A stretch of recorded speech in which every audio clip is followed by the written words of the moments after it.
लालची पटाखे बेचने वाली। ज्योति पालनपुर गांव में अपने परिवार के साथ रहती थी। उसे पैसों से ज्यादा किसी भी चीज से प्यार नहीं रहता था। वो दिन भर पैसा ही पैसा करती रहती थी। एक रोज ज्योति को सुबह पहले घर से निकलते देख मयूर कहता है, अरे भाग्यवान, इतनी सुबह कौन लेगा तुम्हारे पटाखे? घर में एक बच्ची है, कम से कम उसका तो सोचो।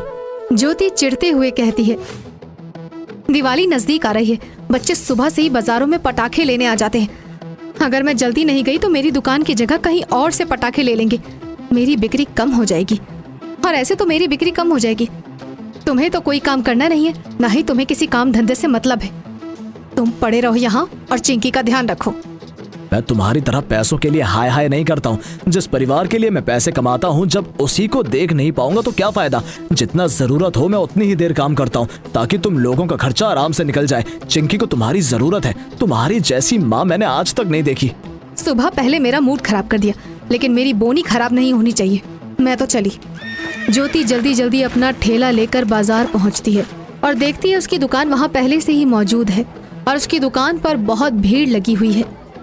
फुलझड़ी, अनार, छुरछुरी, जलेबी ले लो, इससे सस्ते और कहीं नहीं मिलेंगे। आओ आओ भैया, ये लो फुलझड़ी ले लो। ज्योति झल्लाती हुई कहती है, मुझे आने में थोड़ी देर क्या हो गई? ये मीनू ने तो पूरे ग्राहक ही अपनी ओर कर लिए। ये सब मयूर के कारण हुआ है।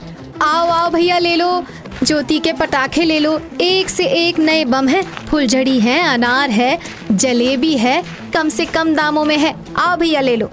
ज्योति जोर जोर से आवाज लगाती हुई लोगों को अपनी ओर बुलाती है, लेकिन एक भी ग्राहक मीनू के ठेले को छोड़कर ज्योति के ठेले पर नहीं जाते हैं। ये मीनू ऐसा क्या बेच रही है जो मेरे पास नहीं मिलता है? मुझे पता लगाना होगा, नहीं तो मेरा धंधा बंद ही हो जाएगा। ज्योति अपना दिमाग चलाने लगती है और सोचती है कि ऐसा क्या करे जिससे मीनू की दुकान बंद हो जाए। ज्योति दिन भर मीनू की दुकान पर नजर गड़ाए रखती है और उसके ग्राहकों को भड़काने की कोशिश करने लगती है। जैसे ही एक ग्राहक शीतल नाम की मीनू के दुकान से निकल कर जाती है, ज्योति उसे रास्ते में रोकती है और कहती है, अरे बहन जी, मेरी दुकान में एक से एक पटाखे मिलते हैं। मीनू के पटाखे तो फुस वाले हैं, ये तो जलते भी नहीं है, जलेंगे तो तुरंत बुझ जाएंगे। अच्छा, तो ये सब मैं कैसे मान लूं कि तुम सच कह रही हो? कोई सबूत है जो मुझे दिखाओगी तुम? हाँ, आइए आइए दिखाती हूँ। मुझे कोई परेशानी नहीं है, लेकिन आप इसे वापस कर दीजिए। शीतल मीनू के पटाखे वापस करने जाती है, तब मीनू उससे कहती है, ऐसा क्या हो गया जो आप इन्हें वापस करने आई हैं? ये सब फुस और बेकार है, मुझे पता है। ये सब क्या बोल रही हैं आप? इतना है तो आप मेरे पटाखे यहीं जला कर देख लीजिए। मैं सामने वाली ज्योति के यहाँ जा रही हूँ पटाखे लेने। शीतल ज्योति की दुकान पर जाकर पटाखे ले लेती है और ये देखकर मीनू को बहुत गुस्सा आता है, लेकिन फिर भी वो खुद पर कंट्रोल बनाए रखती है। एक एक करके बहुत सारे ग्राहक मीनू के पटाखे वापस करके ज्योति के पटाखे खरीदने लगते हैं।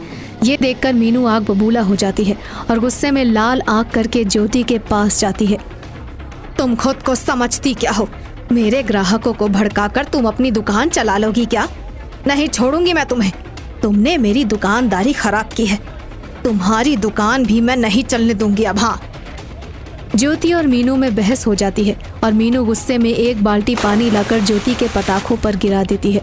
फिर दोनों में बहुत हाथापाई होती है। बाजार के कुछ लोग उन दोनों को छुड़वाते हैं, तब वहाँ मौजूद एक ग्राहक शिवा कहता है, आप दोनों इतना झगड़ क्यों रही हैं? दूध का दूध, पानी का पानी अभी हो जाएगा। आप दोनों अपने अपने पटाखे जला कर दिखाएं। जिसके पटाखे अच्छे होंगे और ज्यादा देर तक चलेंगे वही इस बाजार में रहेगी। हाँ ठीक है, हाँ मुझे भी मंजूर है। मीनू अपने अनार और जलेबी जलाकर दिखाती है। पटाखे जलते देख वहाँ भीड़ हो जाती है।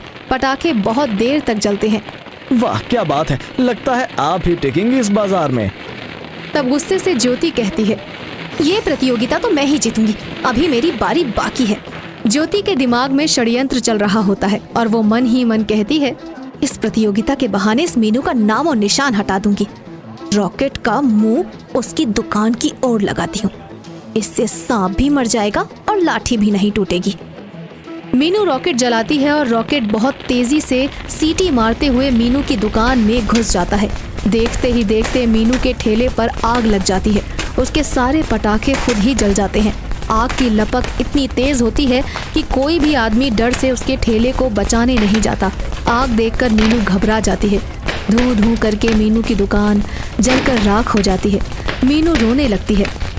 कोई बचाओ रे, पानी लाओ रे, जलकर राख ना हो जाए। कोई तो बचा लो इसे जलने से। ए भैया, हमारी दुकान बचा लो। मीनू रोती हुई अपने घर चली जाती है। शिवा को ये सब देखकर बहुत अफसोस होता है, लेकिन ज्योति की खुशी का ठिकाना नहीं रहता। अब सारे ग्राहक मेरे पास ही आएंगे। इस बार तो दिवाली में बहुत पैसे आएंगे, पैसा ही पैसा होगा।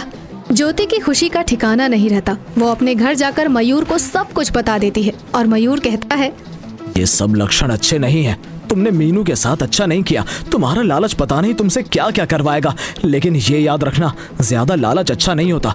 इसका परिणाम तो तुम्हें भुगतना ही पड़ेगा। चलो अब बहुत हो गया, तुम अपना भाषण अपने पास ही रखो, ज्यादा साधु मत बनो। ज्योति सोचने लगती है, अब तो इस बाजार में मैं ही हूँ जो अब पटाखे बेच रही हूँ, तो क्यों ना इसका फायदा उठाया जाए ताकि और पैसे बना सकूं। वैसे भी दिवाली के बाद बहुत कम ही बिक्री रह जाती है, ऐसा मौका मुझे जाने नहीं देना चाहिए। अगले दिन ज्योति सस्ते क्वालिटी का पटाखा लेकर आती है और उसे ही बेचना शुरू कर देती है। उसकी दुकान पर बहुत भीड़ लग जाती है क्योंकि दिवाली को बस 2 ही दिन रह गए होते हैं। ज्योति का पूरा ठेला एक ही दिन में खाली हो जाता है। उधर जो भी बच्चे ज्योति से पटाखे ले जाते हैं उसे जलाने लगते हैं। पटाखे या तो फुस हो जाते हैं या तो जलते ही नहीं हैं। बच्चे बहुत निराश हो जाते हैं और उनके माँ बाप दुखी हो जाते। उधर मयूर चिंकी को बोर होता देख उससे कहता है, चलो चिंकी, हम लोग भी पटाखे चलाते हैं। ज्योति जब तक आती है तब तक हम भी पटाखे छुड़ाते हैं। मयूर ज्योति के रखे हुए पटाखे उठाता है और अपने घर के बाहर आकर अनार जलाने लगता है। अनार पहले तो जलता ही नहीं है। तब चिंकी कहती है, पापा ये जल क्यों नहीं रहा, मैं देखती हूँ। जैसे ही चिंकी अनार के नजदीक जाती है, अनार एकदम से फूट जाता है और उसकी आंखें जल जाती हैं। मीनू ये सब देख लेती है और तुरंत डॉक्टर को बुलाकर चिंकी का इलाज करवाती है। जैसे ही ये खबर ज्योति को मिलती है, वो बाजार में ही अपना ठेला छोड़कर भागी चली आती है। ये सब क्या हो गया? अरे अगर तुम्हें कुछ हो जाता मेरी बच्ची, तो मैं क्या करती? ये सब कैसे हो गया जी? ये सब तुम्हारे लालच का फल है। जिस मीनू के साथ तुमने इतना बुरा किया, आज उसी ने तुम्हारी बेटी की जान बचाई। नहीं तो इन सब में चिंकी की आंखों की रोशनी भी जा सकती थी। नहीं नहीं, ऐसा नहीं कहो। अगर तुम लोगों को ही कुछ हो जाएगा तो मैं इन पैसों का क्या करूंगी? मुझे मेरी भूल का एहसास हो गया है, मुझे माफ कर दो। ज्योति मीनू के पास जाकर उससे माफी मांगती है और उसकी दुकान फिर से शुरू करने में उसकी मदद करती है। और जिन लोगों को उसने नकली पटाखे बेचे होते हैं उनके पास जाकर उनके पैसे वापस कर देती है। फिर मीनू और ज्योति एक साथ मिलकर दिवाली का त्योहार मनाते हैं।